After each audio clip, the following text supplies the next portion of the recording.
Gosh, you noticed. Oh. Wow. Yeah, look at that, huh?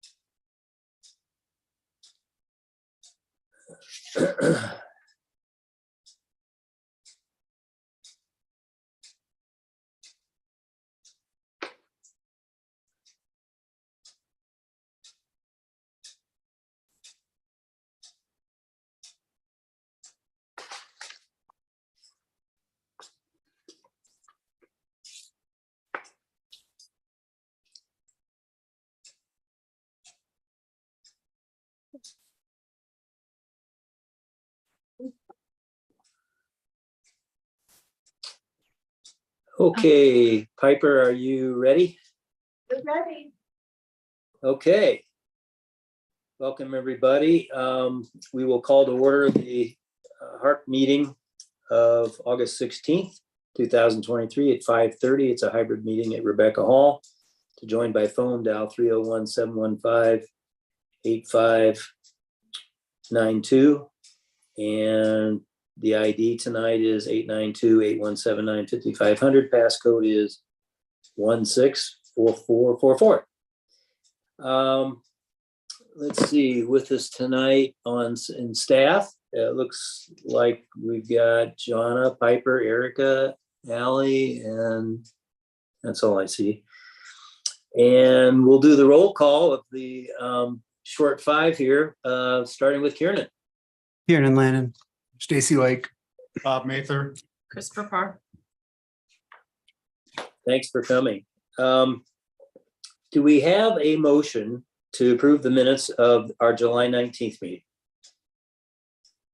I would like to make a motion to approve. I'll second. Okay, Kiernan, Kieran, yes. Stacy, yes. Mark, yes. Chris, yes. Hey, Bob, I'll pretend I'm there. Okay. Okay. And do we, with respect to the 7/21/2023 HARC chair meeting, since I was the only one attending, I approve those minutes as written. And with respect to our special HARC meeting joint with P&Z of July 27th, which I was proud of everybody's efforts, do we have a motion to approve those? I'll second. Okay, Karen, Kieran, yes. Stacy, yes. Bob, yes. Mark, yes. Chris, yes. All right, it's unanimous. Staff announcements, Jonna. Thank you. Just a couple. At next Tuesday's town council meeting, they'll be reviewing or having the second reading of the last two land use code amendments that we've been working on, which include the basements and steep lots and codification of ballot question 300. As I mentioned, that's a second reading. We're anticipating that should be the final reading.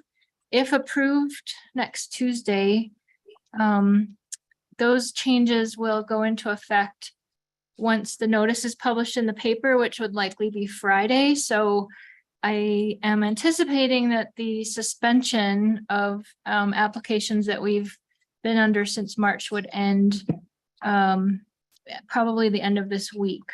So hopefully that is the case and we'll be finished about a month ahead of schedule.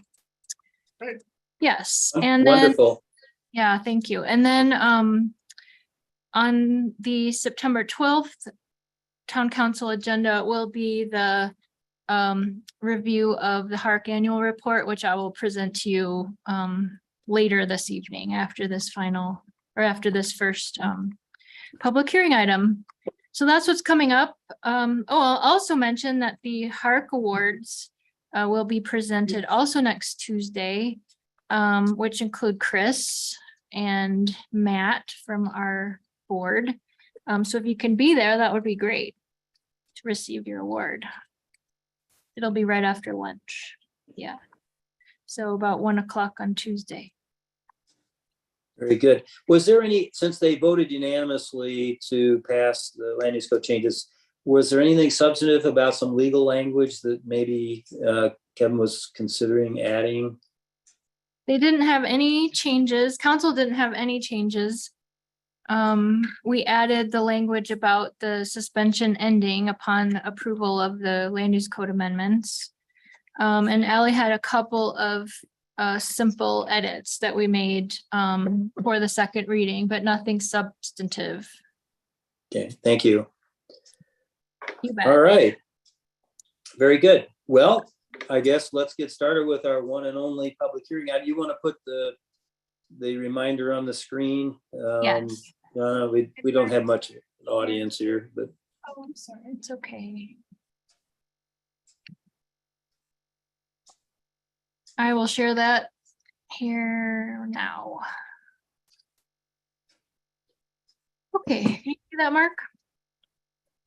it's great. Yes. So just to remind everybody, procedures begin with the HARC chairperson introducing the project. Staff will give a presentation, answer HARC questions. The applicant will give a presentation and answer questions, which we ask to be 30 minutes or less, focusing on the conditions.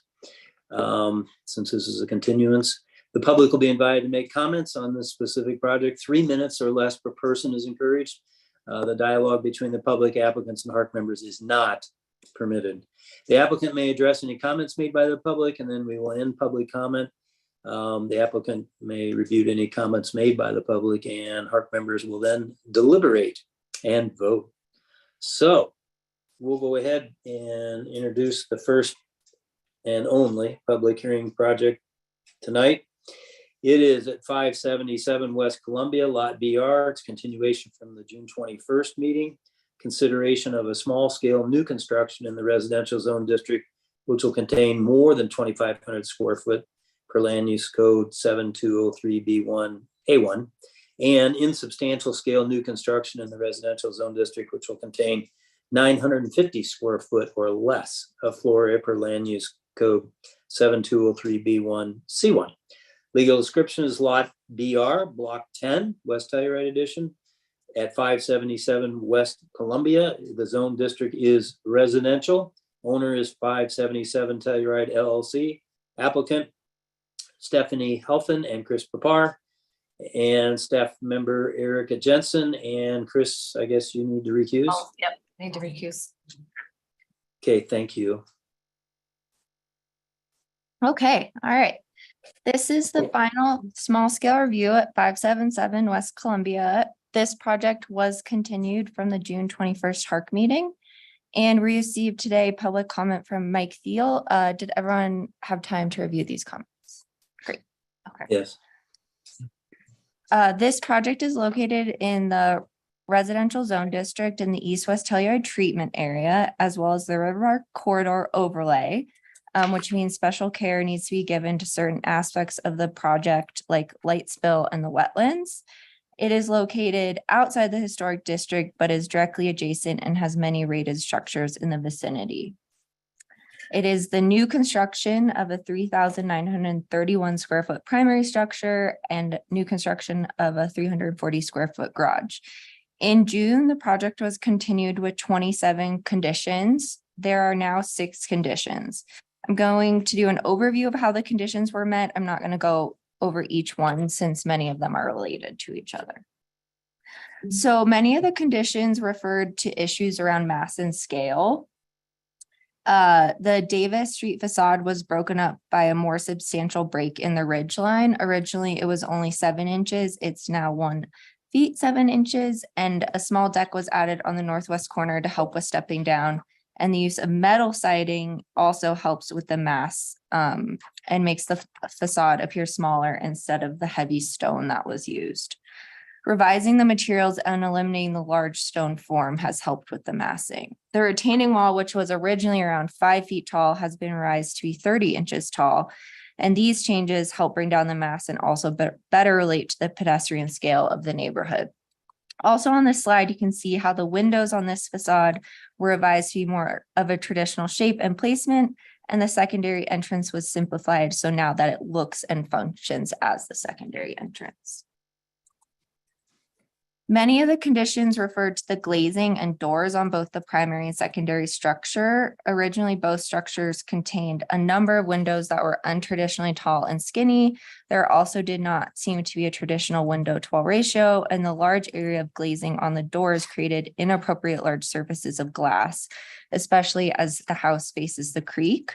Overall, a number of doors became windows, and many of the 3-pack of doors became 2-packs. You can also see on this slide that the untraditionally large stone chimney element was eliminated. On this side, you can see that many of the doors were reduced in size and the triangle window arrangement was removed. 3 skylights were added in its place, which HARC can decide if that is an appropriate number or not. Many of the original conditions referred to maintaining traditional building elements. The roof pitches, large stone forms, and large decks were not traditional. The roof pitches were all changed to 812, which not only helps to maintain a more traditional roof form, but also helps with the massing. The large stone rectangular forms were removed on all elevations, and the top level deck was drastically reduced in size.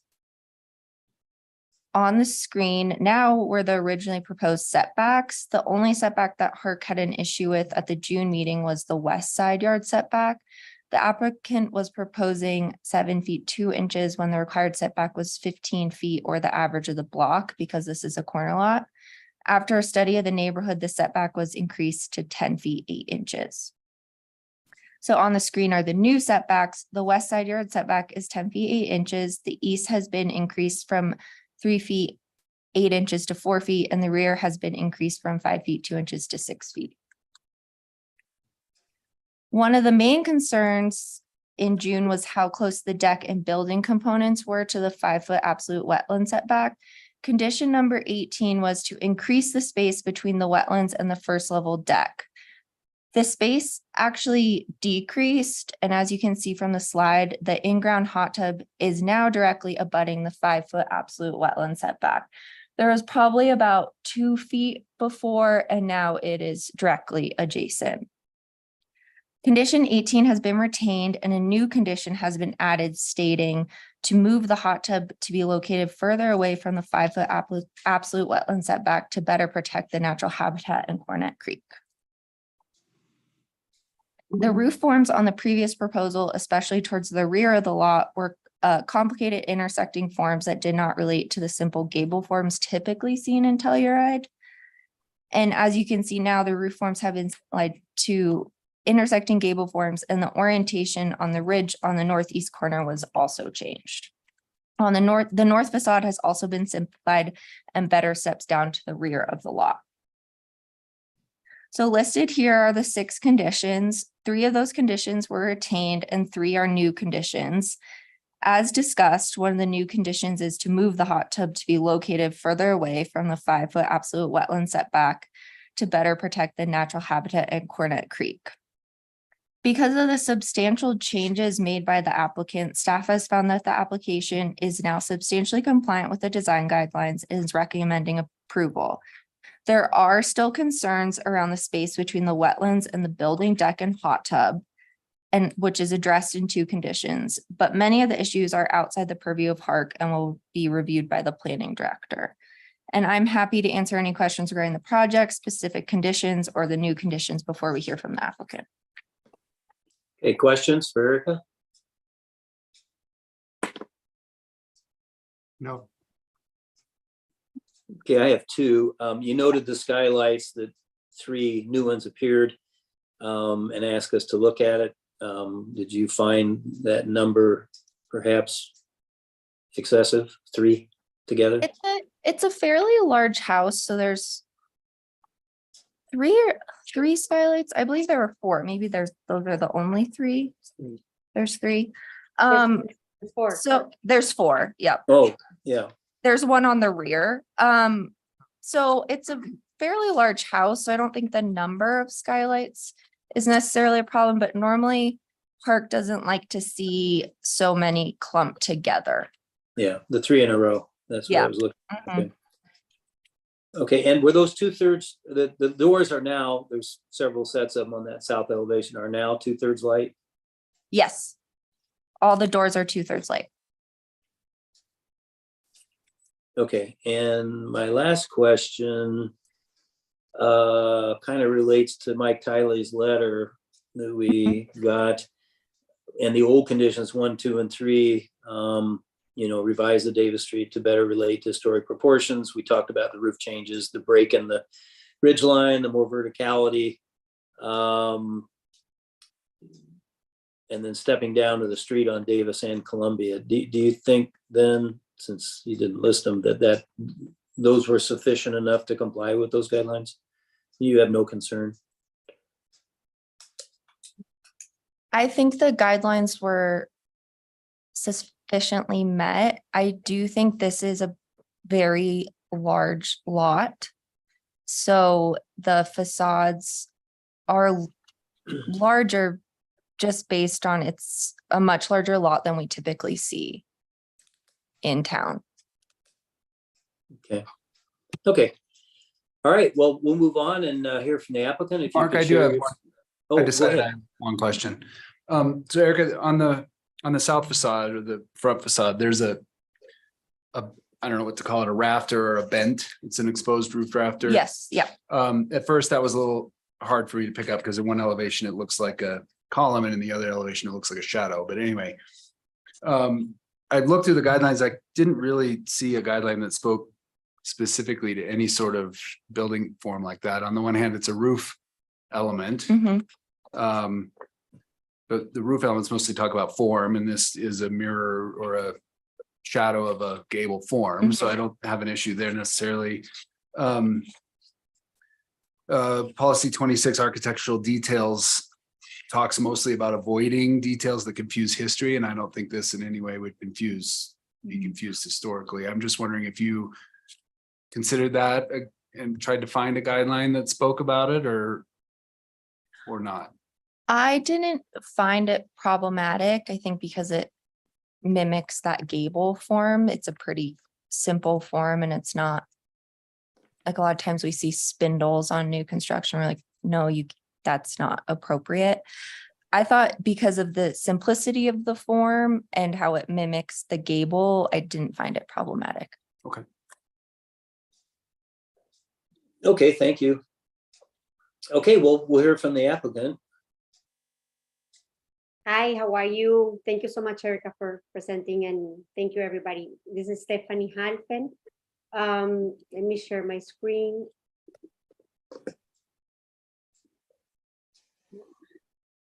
Okay.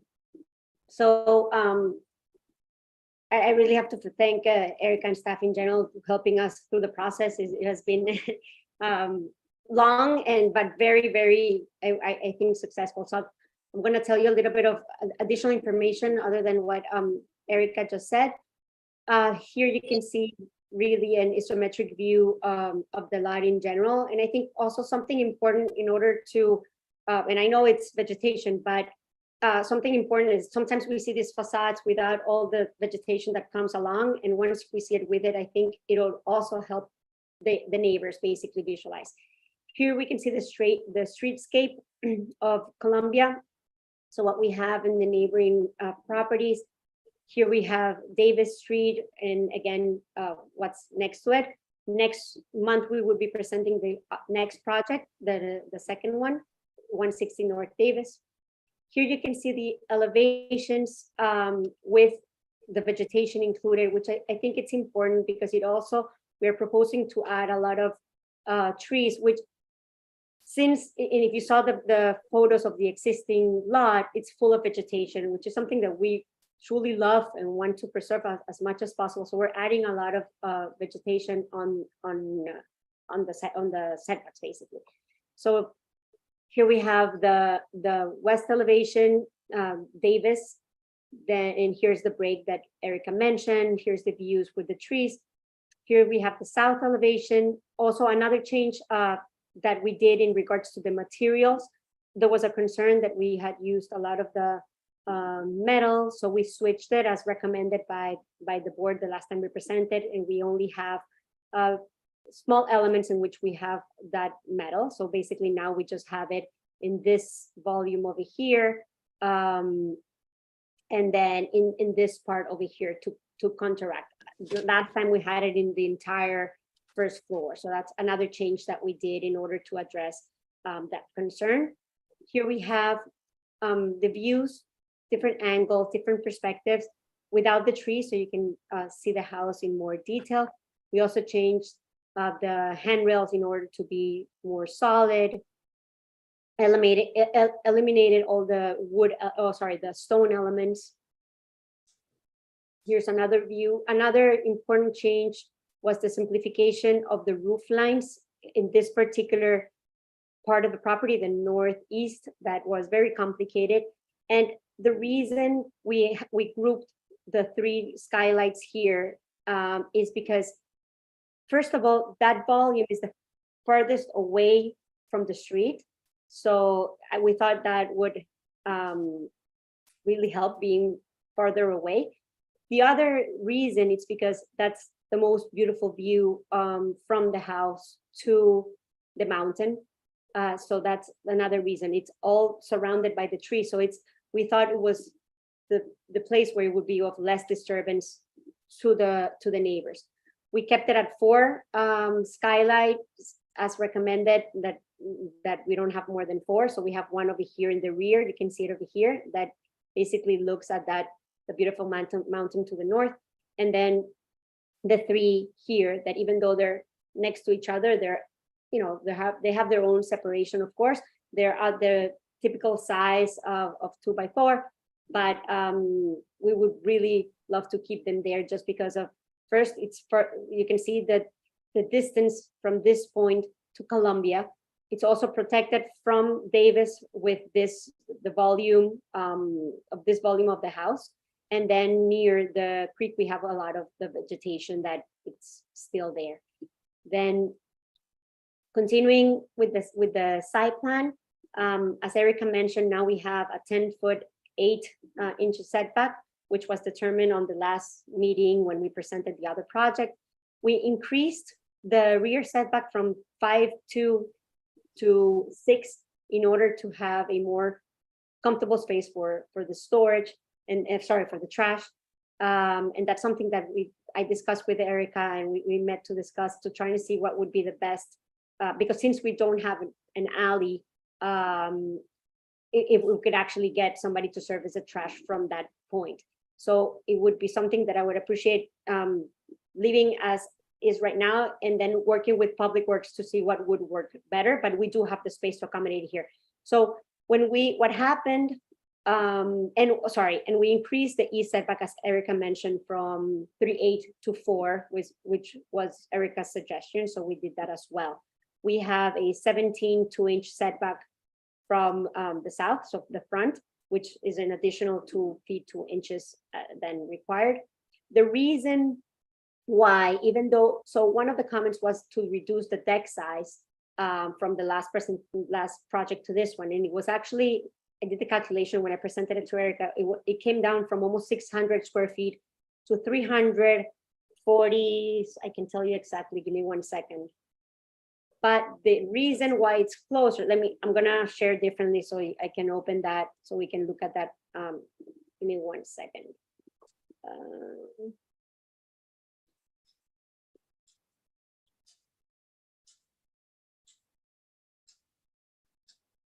So here, we have the measurements. Okay, so it came down from 599 square feet to 355. The reason now it's closer, it's because when we move the house 3.5 feet to the east, even though we reduced substantially the deck, the spot came closer to basically to that 5-foot wetland setback. We have discussed with Chris Hawkins along the way constantly about the closeness to the wetland setback. And we have a letter that I sent to Erica as well, which he explained that there's nothing in particular, there's no special condition in this lot different than any other lot that has worked near the wetland that has also come near the 5-foot wetland setback. So he's okay with that, and we have that letter of support, but that's the reason it came closer. It's not that we increased it, it's just that by moving the house 3.5 feet, now it came basically near the setback, on the setback actually on this point, but so I just wanted to let you guys know that. Here's the lower level. Sorry, lower level over here. Then now we have here, this is the first floor, and again, the deck was reduced substantially. There was a lot of movement in the floor plan a little bit in order to accommodate for the different, the changes that we did in the mass and volume, especially on the second floor. So you see here the skylights, and over here we have the additional one on the upper roof. Here we have the elevations without the trees, so you can take a look at them in more detail. As Erica mentioned, we reduced the windows, changed actually the whole layout of the windows, adapt them to a more traditional size. In particular, this the north elevation changed dramatically when we changed the orientation of the gable roofs. This is the garage structure. Here we have the different materials. So now basically, like I mentioned, now we have the metal cladding. It's basically only on that specific volume here. Sorry, you can see it here in the south facade and here in the west facade, and then that's it.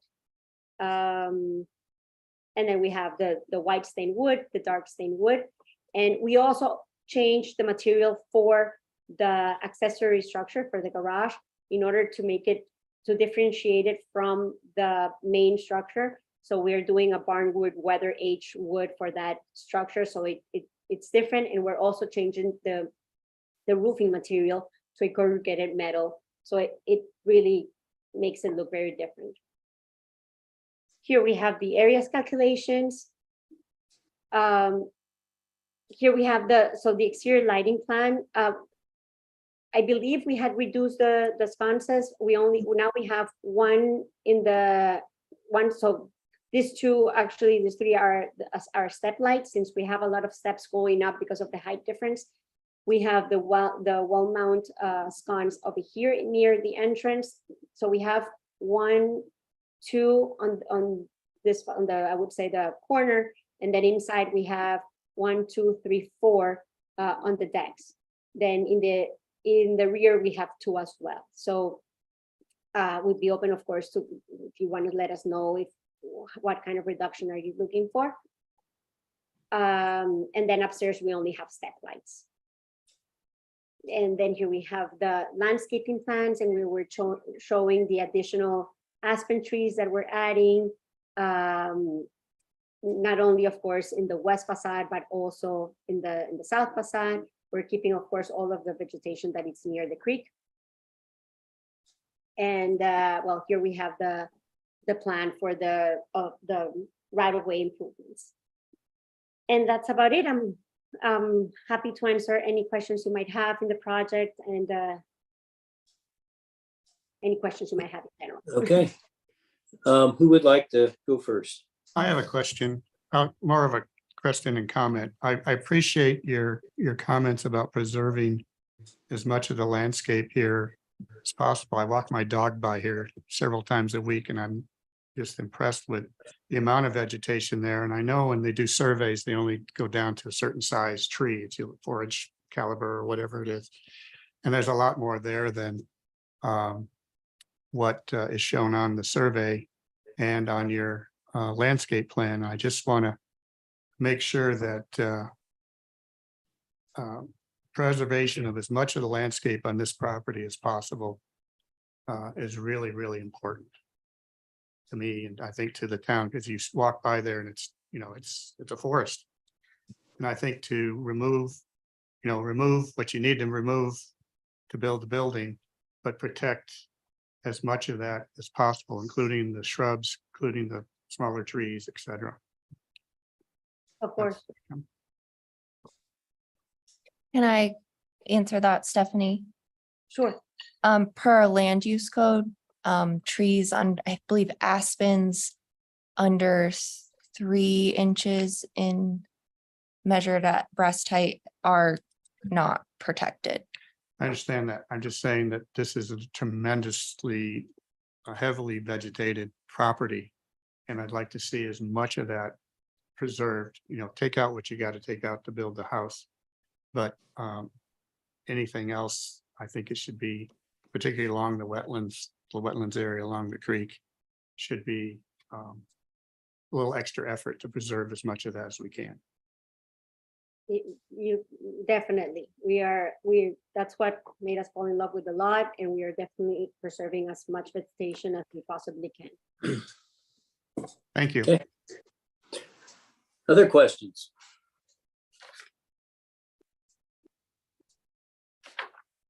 On the west setback that went from 7 foot to 10 foot 8, that was our old condition number 8, increased the setbacks. Erica said, and I should have asked her, that it's now the average of the block. So the average of the block is 10 foot 8. Can I jump in, Stephanie? Yeah. Yes, It's the average of the Davis Street frontages, which we determined at last meeting. Okay. Any other questions?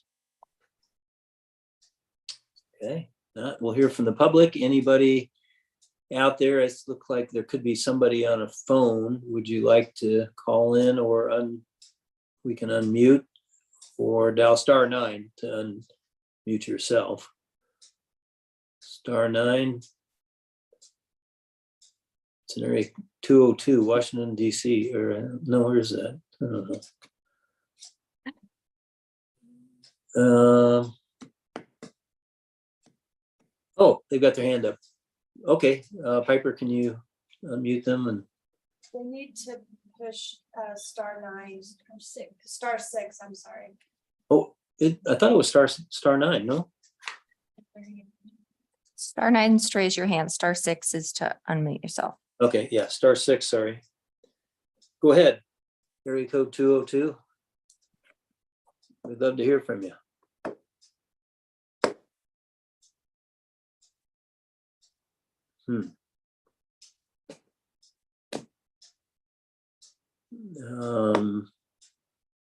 Dial *6 to unmute. And they got their hand raised, all right. Oh, they're unmuted. Hi, can you hear me? Yes, who's speaking? Hi, this is Diane McClure. I'm actually the homeowner at 260 North Davis, just right next door. And we've been recently going through a project as well. So I've been interested to see everything that's going on here. And I was happy to hear about the increase in the setback on the west side. But I guess everybody is somewhat familiar with our street, that we have a lot of that side of our street is for snow removal, is a very high snow storage area of that street. So when I look at some of the sketches and diagrams, and with the setback, I'm just curious about some of the entry ways into the home, and how that's all going to be accommodated with the snow storage.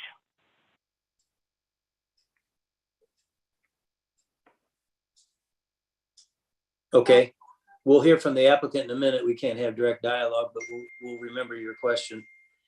Okay. And thank you very much. Okay, thank you. Okay, I don't see any other public on the phone or electronically, so we'll wrap that up. And Stephanie, you can go ahead and answer or rebuke the call or caller's question, or just answer it. of course. Well, there's actually a lot of space in the right of way. I'm familiar with the project with 260 North Davis as well, because I looked at the plans, and their setback is actually 5. But other than that, here we have a large right of way in which, of course, the idea, this is public space. So if I'm understanding the question correctly, the snow storage, when they clean the street, they have the space to put it over here. And our retaining wall is actually on the property line. So they have about 8 feet for storage. It would be only to have access this way in order to get to that secondary entry, which is about 4 feet. Other than that, I'm not sure if I'm answering your question, but there's tons of space other than in that particular point to store the snow here and continuing in that area of up.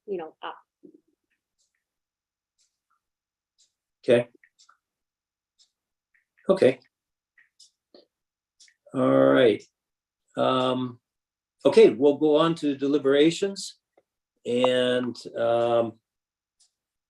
I'll just kick it off. My only two concerns was the 3-pack in a row of skylights. However, as noted, it's over 50 feet off the street.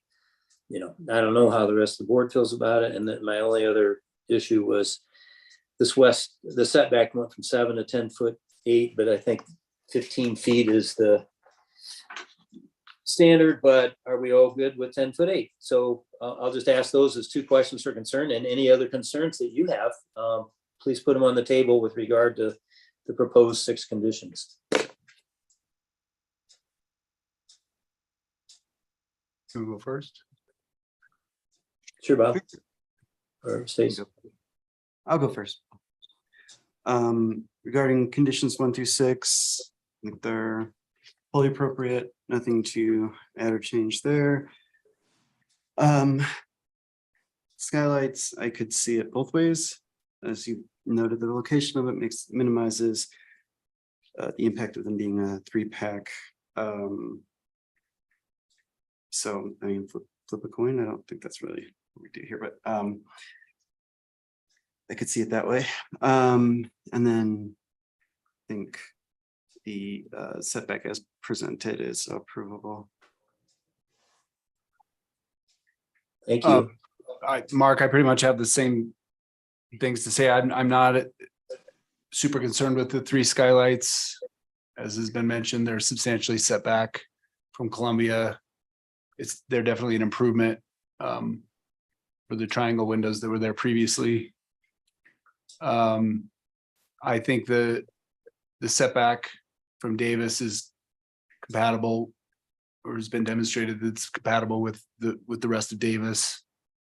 So I don't necessarily have any concerns there. The one concern I do have is I don't think we spent a lot of time talking about the wetland setback previously, because I think we were all happy with the setback from the Cornet Creek channel, or whatever we want to call it.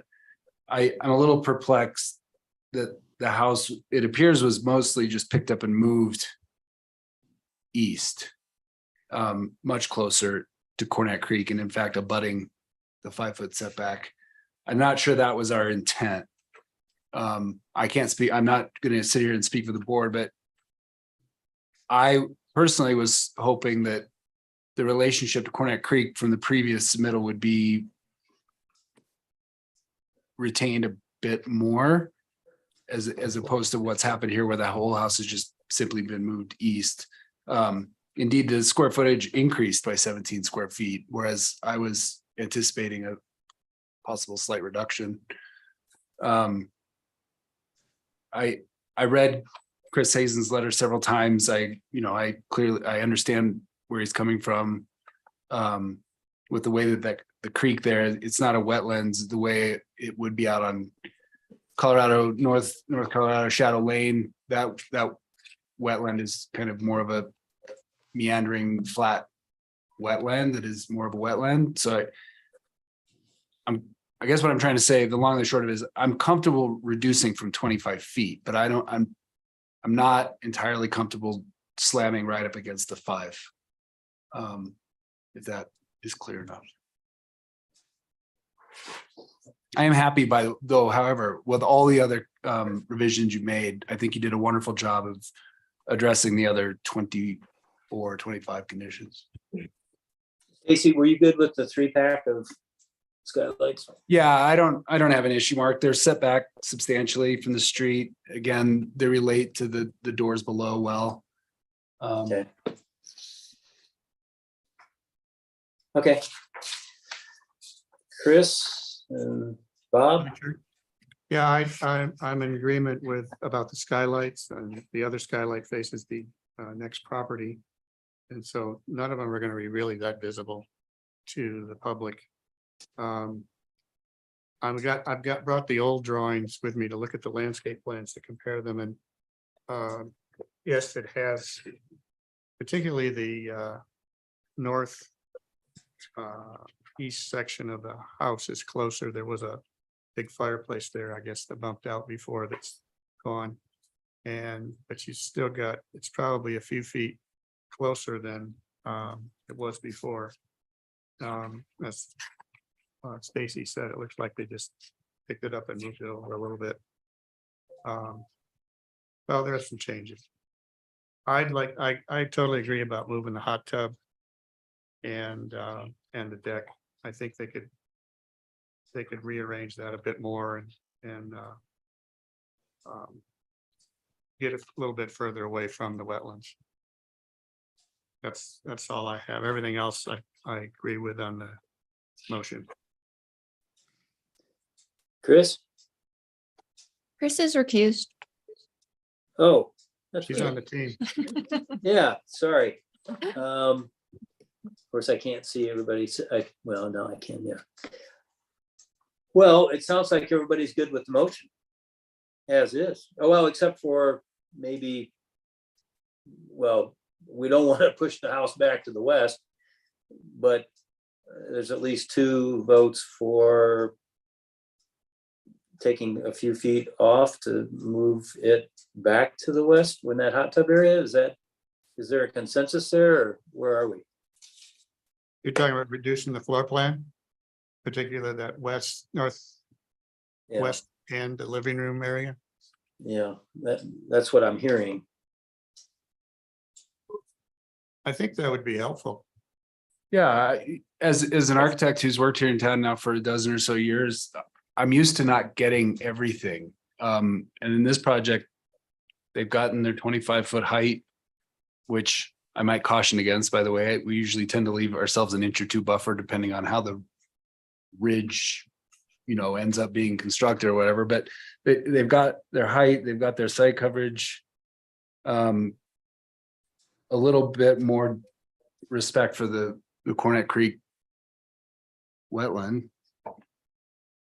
would go a long way towards satisfying me. Yeah. So a foot, or what are you thinking, Stacy? Well, are we going to be that prescriptive? Yeah. I wish I had a scale here. I could tell you how far this away, but We don't have to, we can leave it up it to. looks like it's about maybe 3 feet closer now than it was before that. Well, it's the The 3 feet that. Yeah.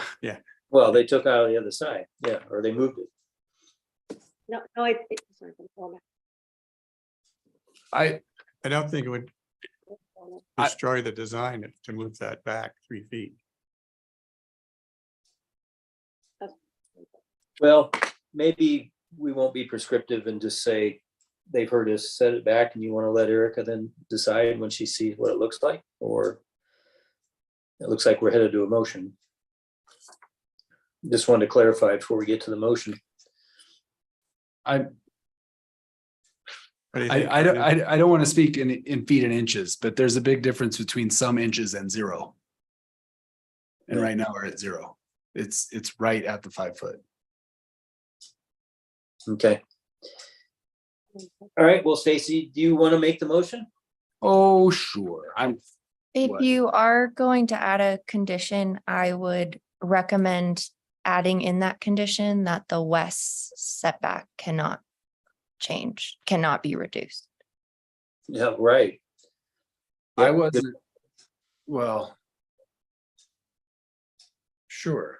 Can we take a moment to craft it? Well, but we already, we already dealt with that previously with a condition. I'm I think you could just narrowly say, set it back additional distance from Cornet Creek, but Now, of is course, it- The hot tub to be located further away from the 5-foot absolute wetland setback? Enough? I think it's enough. okay, talking about Well, the living room. I, area. I hear what you're saying. We want to be clear. Mhm. Respect the 10-foot, what is it, 10-foot 8 west side setback. And Reduce. I'll add that. Or increase the setback of the I got it. west portion of the house. There, West portion of the house. there's a typo in the memo. It says Colorado and it's Columbia. I see that. Yeah. Thank you. I would have read it. Yeah, like you're supposed to. I'd like to make a Okay. motion. all right. I move to approve the small scale new construction and insubstantial new construction at 577 West Columbia, Lot BR Block 10 West Telluride Edition, based on the findings in the staff memo dated August 16, 2023, and with the following conditions. 1, increase the space between the wetlands and the first level deck per RPC 2.b.1 and RPC 14.a.2. Move the hot tub to be located further away from the 5-foot absolute wetland setback to protect the natural habitat and Cornet Creek while respecting the 10-foot 8 west side yard setback per EWT 3.c and RPC 1.c.1, RPC 2.b.1, and RPC 14A. And items 3 through 6, as stated in the staff memo. This motion is based on evidence and testimony provided at a public hearing held on August 16, 2023, with notice of such hearing provided as required by the Telluride Land Use Code. Revised plans incorporating the conditions of approval shall be submitted within 60 days of this approval, or this approval becomes null and void. Unless otherwise indicated, the revised drawings submitted for a certificate of appropriateness must be a complete set, with any changes to the drawings clouded and labeled. Any changes to the drawings beyond the conditions of approval may result in more than one submittal being required. I'll second that. Okay. Kieran, Kiernan, yes. Stacy, yes. Bob, yes. Mark, yes. It's unanimous. Good luck with the project. Thank you so much, really. Thank We you. will appreciate it, and we'll see you next month. So we'll conclude with Jonna, your report. Yes, I'm here. Get settled here again.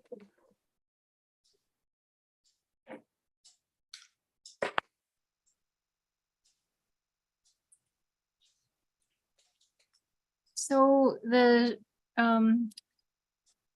fiscal year 2022-2023 HARC annual report was in the packet, so I assume you've all read it in detail.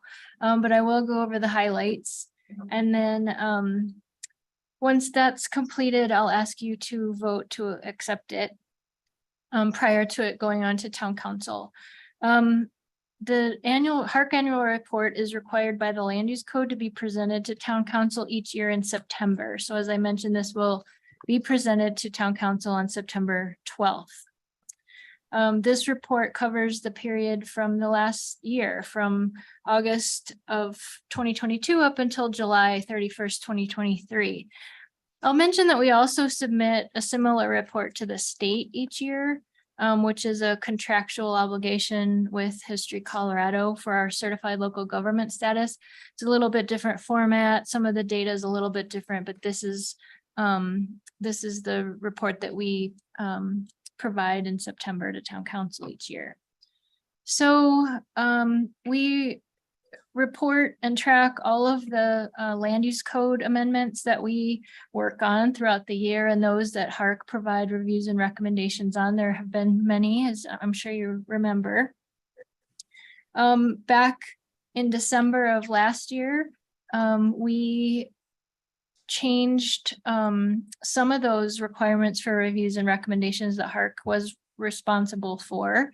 And as you, I'm sure, remember, we recategorized certain HARC application scales. So some that were small went to minor, some that were minor went to insubstantial, and overall that's been working pretty well.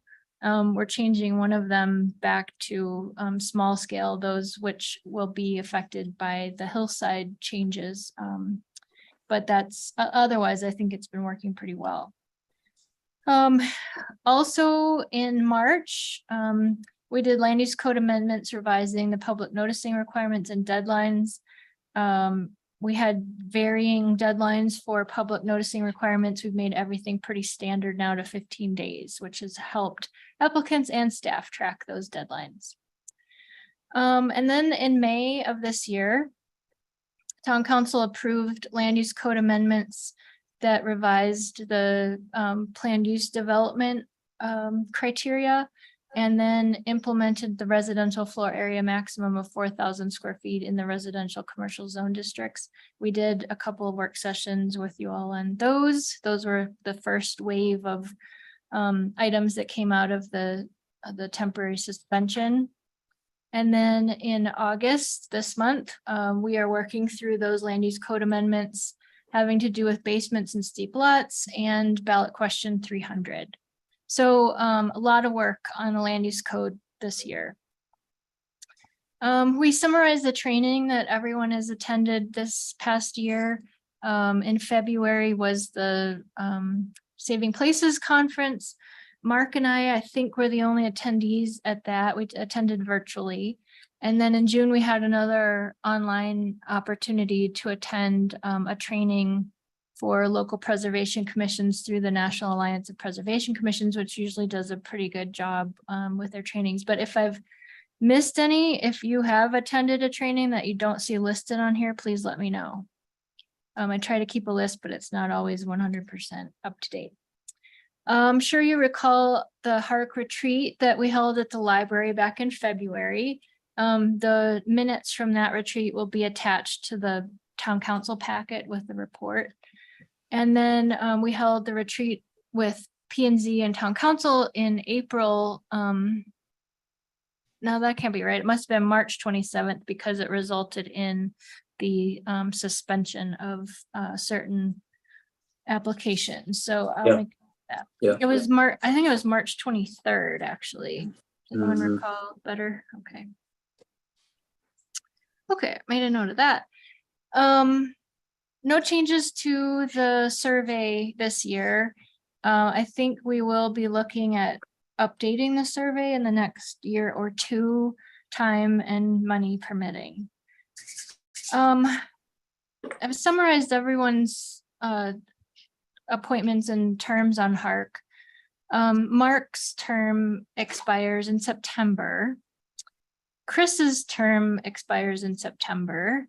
And Stacy and Kiernan's terms expire in November. And I don't know if you all have started thinking about what you might want to do, but I really hope that you would all consider continuing in your roles. I feel that we have a really effective and efficient board right now, more so than I've seen during my time here. So hope you'll give it serious consideration. I know it's a big commitment, but we're in a really good place, I think. Number of applications, well, number of meetings actually in the past year, same as the last couple of years. We had 11 regular board meetings, 9 chair meetings, and then 4 special meetings. Number of applications that HARC reviewed and the number of hearings per application. So HARC reviewed 71 applications last year, which seems like kind of a lot. We did several work sessions. You still were doing quite a few reviews and recommendations. The numbers of actual applications, development applications, hasn't changed that much. What's interesting in this was that the number of hearings that were required to get to an approval hasn't changed over the last couple of years, except at the minor scale, and that's because we changed the scale of HARC applications. The chair is seeing more projects that are a bit larger, and some of those have been continued. I can think of 4 that were continued, and that rarely used to happen at the chair level, but no criticism there, just a fact of changing those application scales. And Mark could speak to that more if you want to. I've included just a few examples of some of the large scale projects that have been approved or that are currently going through HARC review. I'm sure all these will seem familiar to you. And mostly that's for town council's benefit to see kind of what's under development. The number of development applications over the last year went up, I think, by 25, so not significant, pretty consistent with last year, which was 181 total. As always, the majority of those are in substantial scale, so staff level reviews, and we, obviously we have a lot of those, but nothing compared to the 2021 year, which was the COVID era when everyone was here working on their homes. So under our attendance records, I just applaud you all for being consistent, showing up, attending the meetings when we have them. We ask you to attend special meetings, and it's a huge commitment, and I really, really appreciate your commitment to this board. Again, please review your statistics, and if I've missed something or if I have something wrong or it doesn't look right, please let me know and I will fix it. I know that Piper keeps attendance records for town council when your reappointments come up, but this is what I have from my record. So if something doesn't look right, let me know. I had to miss the first couple of weeks. Oh, right. So you're, I think so. probably 8 and 10. Yeah. Yeah. And I will mention that, we count recusals, but those also include proximity, or, financial interest or some other interest. So there are various reasons why you are recused as. Is there ever a breakdown of why the recusals happen, whether it's proximity or? I don't have that, I'm and just wondering. It doesn't and matter. you all don't always state what your recusal is for. If you want to, I can certainly include that next year. I don't think it's necessary. I was just curious. We've been fortunate. We've had a full slate of members for the past year. As you know, prior to last year, we had a period where we had 4 members for some time, which was pretty rough. But again, appreciate your dedication to this board. I've mentioned this a few times over the last couple of years. We're working on scanning all of the old planning and HARC files. Half of those have been sent to Denver for scanning. We're planning to have the rest of those scanned hopefully by the end of this year. And so any HARC files that used to come in and look through papers and hard copies and we used to have to go find in the file room will all be available digitally, which will be fantastic. Also used to be in another building. Yes, we have cleaned out the other building. The storage room down in Placerville is cleaned out. So it's been a huge undertaking, and I think we can maybe see the light at the end of the tunnel on that project. And then this was the year for the preservation awards. You all selected those at the last meeting. We have these proofs of the plaques that will be given to the recipients at council next week. And again, thanks for everybody who submitted nominations. It really does, we really like to highlight the good work that people do towards preservation and the preservation of the historic landmark district. So we usually highlight a few items that HARC wants to focus on for the next year to share with town council. And so I know that for this year at the retreat, revising the design guidelines was identified as one of those things that we wanted to work on this year. That was delayed because of the land use code amendments, but we can pick that up soon. So I've left that on the list. We typically have our HARC board retreat in February. I assume you'd still continue to do that. And if there's anything else that you want to add or make council aware of, I'm happy to add that before we send this off to them. And that ends this presentation, but again, if you have any feedback or corrections, let me know. And if you would take a vote on this, then I will pass it along to council next month. I would just like to mention, I think I mentioned it to you once, that when when town council does the awards, we've had the newspaper photographer here, and I don't know if they ever really wrote much of a story, but they did have a photograph of all the people, all the council members and staff as well. It's all included. It's kind of nice to see something about it. We're doing good things. I don't have anything else to add. Anybody else? Good job, John. I think the report looks good, Great and job. Thank you.